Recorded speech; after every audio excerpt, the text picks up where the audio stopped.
Are you spiritual? Chances are, if you're a Canadian, you're deeply spiritual.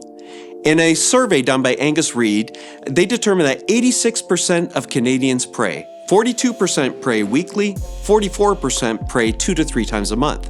Canadians are deeply spiritual, just not so religious. Now, you may not consider yourself spiritual, or you might equate spirituality with attending church.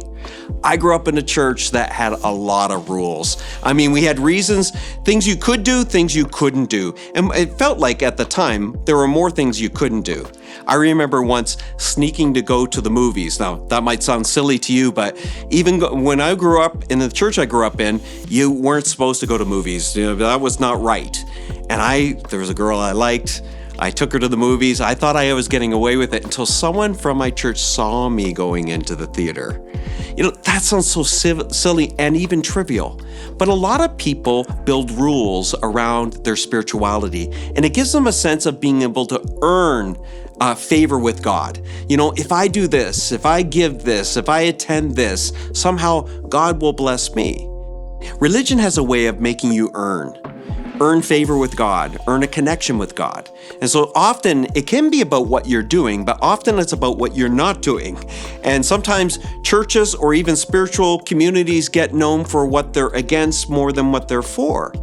But here's the thing, back in that ancient first century culture when Jesus came, the Apostle Paul is writing, and he's talking about the fact that you and I, we can't earn it. As much as we might try to engage in what I would call self-saving spirituality, I'm trying to win my favor with God and win a connection with God, win forgiveness, whatever it is, trying to get in on his good books. Paul would say, well, nobody can do that. We all fall short of perfection.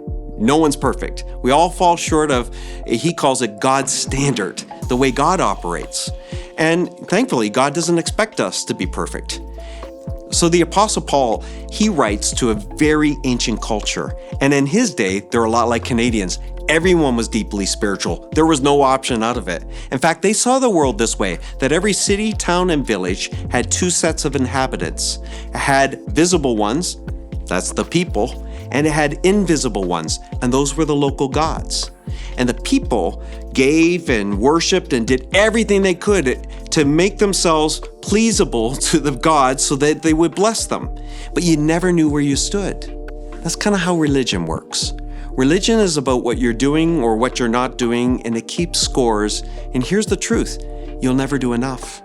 In fact, we all kind of fall short of the perfection that God demands. But here's the thing, he knows none of us are going to be perfect.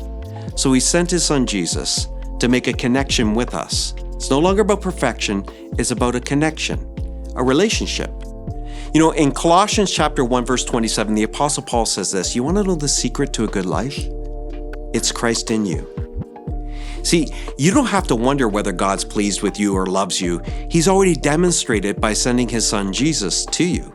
And you can have a relationship with him. Now, why would you even want a relationship with him?